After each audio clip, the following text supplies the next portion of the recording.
નમસ્તે audience, very warm welcome to you all. આપણે જોઈ રહ્યા છે standard 8 social science chapter number બીજું આપણું ઓલરેડી ચાલી રહ્યું છે, જેમાં આપણે અત્યાર સુધી 3 પાર્ટ કવર કરી ચૂક્યા છે. આજે આપણે ચોથો પાર્ટ કવર કરવા જઈ રહ્યા છીએ.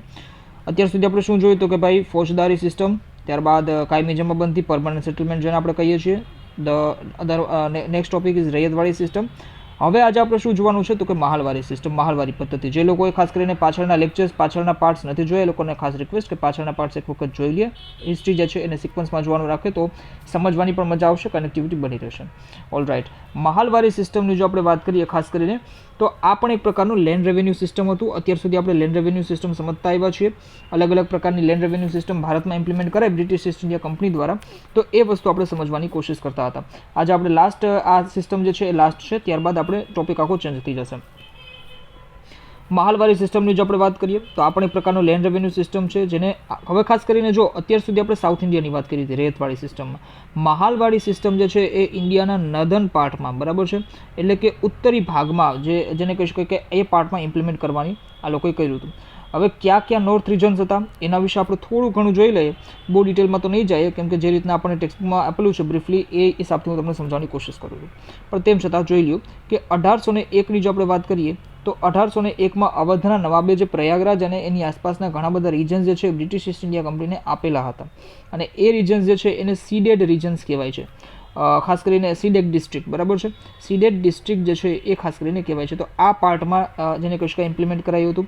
બીજું 1805ની જો આપણે વાત કરીએ તો 1805 આસપાસ actually second Anglo Maratha war પછી કંપની જે છે એને ગંગા જમુનાની આસપાસના એરિયાઝ જે છે રિજન્સ જે છે એને લઈ લીધા હતા, કલેક્ટ કરી લીધા હતા, જે કોન્કર્ડ પ્રોવિન્સીસ કહેવાના હતા એ એરિયામાં. પ્લસ ત્રીજું જે છે ને એ ત્યારે થર્ડ એંગ્લો મરાઠા વોર હતું ને 1817, બરાબર છે, 1817-18માં. તો આ વર્ષોમાં જ્યારે કંપનીએ જે નર્ધન પાર્ટ છે ઇન્ડિયાના, બરાબર છે, એને ઘણી બધી ટેરેટરીઝ જે જીતી લીધી. કેમ તો કે એંગ્લો મરાઠા વોરમાં ખાસ કરીને જીતી લીધી, બરાબર છે. તો આ જેટલા પણ એરિયા હતા, તો આ રીતે બ્રિટિશ ઇસ્ટ ઇન્ડિયા કંપની છે એની પાસે ઘણી બધી ટેરેટરીઝ હવે આવી ગઈ હતી ધીમે ધીમે. પ્રશ્ન એ હતો અહીંયા કે ખાસ કરીને આની પાસેથી રેવન્યુ કેવી રીતે એક્સટ્રેક્ટ થાય, કેવી રીતે આની પાસેથી રેવન્યુ કલેક્ટ કરીએ. તો અને ઇનફેક્ટ એમાં એ પણ પ્રશ્ન હતો કેમ કે પરમાનન્ટ સેટલમેન્ટ જે છે, બરાબર છે, કાયમી જમાબંધી અને રૈયતવાળી સિસ્ટમ, એ બંનેમાંથી શું લાગુ કરવું કે જેથી કરીને ટેક્સ આપણને વધુ મળે. અત્યાર સુધી આપણે શું જોઈ ગયા તો કે પરમાનન્ટ સેટલમેન્ટ બી જોયું, રૈયતવાળી સિસ્ટમ બી જોઈ. બંને સિસ્ટમ એક રીતે તમે જોવા જાઓ તો અંતે ફેલિયર જ સાબિત થાય છે. પણ તેમ છતાં આ બંને સિસ્ટમમાંથી ઉપર નર્ધન ઇન્ડિયામાં કઈ સિસ્ટમને લાગુ કરાવી એ સૌથી મોટો ક્વેશ્ચન હતો. તો આમાં લોર્ડ વેકેન્સી કરીને એક હોય છે, તો લોર્ડ વેકેન્સી જે છે એનું માનવું એવું હતું કે નર્ધન પાર્ટમાં ઓફ ઇન્ડિયા ખાસ કરીને એમાં આ બેમાંથી એક પણ સિસ્ટમ ન લગાવી શકાય. કેમ તો કે અહીંયા જે છે એ ખાસ કરીને જો એક રીતે જો અત્યાર સુધી શું હતું, સાઉથ ઇન્ડિયાની આપણે વાત કરીએ તો જે પહેલાં ઓડિશા, બંગાળ, બિહાર, ઓડિશાની જો આપણે વાત કરીએ તો ત્યાં જમીનદારો હતા. સાઉથ ઇન્ડિયાની જો આપણે વાત કરીએ તો ત્યાં પોલીગર્સ હતા. ઉત્તર ભારતમાં તો કે અહીંયા એવું કોઈ પણ પ્રકારના લોકો એક્ઝિસ્ટ નહોતા કરતા. ઇનફેક્ટ ગ્રામીણ લોકો જે છે એ વધુ એક્ઝિસ્ટ કરે છે, અને ત્યાં વિલેજ કોમ્યુનિટીઝ જે છે એવી એક પ્રકારની એક વિલેજ કોમ્યુનિટીઝ હતી ટૂંકમાં. મતલબ આમાં કોઈ એક ખેડૂત જે છે એનો કોઈ પણ પ્રકારનો હક નથી હોતો. આમાં જે લેન્ડ અથવા જમીન જે છે ને એ ડિવાઈડ નથી થતી કે ભાઈ આ એ વ્યક્તિની જમીન, આ બી વ્યક્તિની જમીન, આ સી વ્યક્તિની જમીન, આવું કંઈ પણ પ્રકારમાં હોતું નથી. કોઈ એક પર્ટિક્યુલર વ્યક્તિ જે છે એની જમીન નથી હોતી. અને અહીંયા જે પણ જમીન છે ને એ સૌની છે, મતલબ બધાની છે. બધા મળીને ખેતી કરે છે, જે કોઈ પણ પ્રોડ્યુસ થાય છે એમાં બધાનો શેર હોય છે. તો આ રીતના કે ઉત્તર ભારતના આ બધા ક્ષેત્રોમાં, મેં તમને હમણાં જે ક્ષેત્રો કીધા એમાં સિસ્ટમ ચાલતી હતી. અને આ જ કારણ છે કે આવી સિચ્યુએશનમાં એગ્રીમેન્ટ કોની સાથે થાય અને ઇનફેક્ટ કઈ સિસ્ટમ લાગુ કરાવી, બરાબર છે. એવું તો છે નહીં કે ભાઈ બધા સાથે એગ્રીમેન્ટ કરી દેવાશે, કેમ કે કોઈ પર્ટિક્યુલર વ્યક્તિની તો જમીન છે જ નહીં. અહીંયા બધા લોકો ભેગા મળીને જે છે એ ખેતી કરે છે અને પ્રોડ્યુસ જે થાય છે એનો શેર કરી લે છે એ લોકો, બરાબર છે. તો આવી સિચ્યુએશન જ્યારે હતી ત્યારે મેકેન્ઝી જે છે એને કીધું કે ભાઈ વિલેજ હેડમેન જે છે ને એની સાથે સેટલમેન્ટ થઈ શકે. વિલેજ હેડમેન એટલે એક રીતે જેને કહી શકો કે જે રીતના સરપંચ આપણે કહેતા હોઈએ છીએ, સરપંચ કરતાં આ ટર્મ ડિફરન્ટ છે, પણ તેમ છતાં માનીને ચાલો કે જે કોઈ પણ આખી કોમ્યુનિટી હતી, ગ્રામના જે લોકો હતા એમની ઉપરનો એક પ્રેસિડેન્ટ જેવું કહી શકાય, હેડ જેવું કહી શકાય. તો વિલેજ હેડમેનની સાથે સેટલમેન્ટ થઈ શકે. તો માટે આ જે નવી સિસ્ટમ હતી ને એમાં વિલેજથી ટેક્સ કલેક્ટ કરવાનું કામ આ હેડમેનનું હશે, બરાબર છે. અને આ વિલેજ જે છે, વિલેજ હેડમેન તો આ વિલેજ હેડમેન જે છે એ જ ખાસ કરીને બ્રિટિશ ઇસ્ટ ઇન્ડિયા કંપનીને રેવન્યુ પે કરશે. અને વિલેજને ખાસ કરીને શું કહેવાતું તો નામ આવી ગયું અહીંયા, બરાબર છે, મહાલ. જે રીતના આ સિસ્ટમનું નામ શું છે તો કે ભાઈ મહાલવારી સિસ્ટમ. તો મહાલ એટલે શું તો કે હેડ, બરાબર છે, એને ત્યાં મહાલ કહેવાતા. મેં તમને લાસ્ટ લેક્ચરમાં કીધું હતું રૈયત એટલે શું, તો કે રૈયત એટલે જે ડાયરેક્ટ ખેડૂત હોય એને રૈયત કહેવાતું. તો આ રીતના એના નામ ઉપરથી જ આ બધા નામ પડેલા હોય છે. તો હવે આ જે વિલેજ હેડમેન છે એ બ્રિટિશ ઇસ્ટ ઇન્ડિયા કંપનીને રેવન્યુ પે કરશે, બરાબર છે. તો આ રીતના જે છે એ મહાલવારી સિસ્ટમ જે છે એ કામ કરતી હતી. અને આ સિસ્ટમ જે છે એને 1822ના એક્ટ દ્વારા ઇમ્પ્લિમેન્ટ કરાયું હતું. 1822માં ઇમ્પ્લિમેન્ટ કરાયું હતું આ સિસ્ટમને. આમાં પણ તમારી ટેક્સ્ટબુકમાં પણ આપેલું છે, ઈસવીસન 1822માં મહાલવારી પદ્ધતિ દાખલ કરેલ, બરાબર છે. તો એક રીતે તમે માનીને ચાલો કે ભાઈ આજનું જે ઉત્તર પ્રદેશ છે, ઉત્તરાખંડ, પંજાબ, થોડો ઘણો એમપીનો, મધ્યપ્રદેશનો પણ પાર્ટ, બરાબર છે, આ બધી જગ્યાએ જે છે આ સિસ્ટમને લાગુ કરાઈ હતી.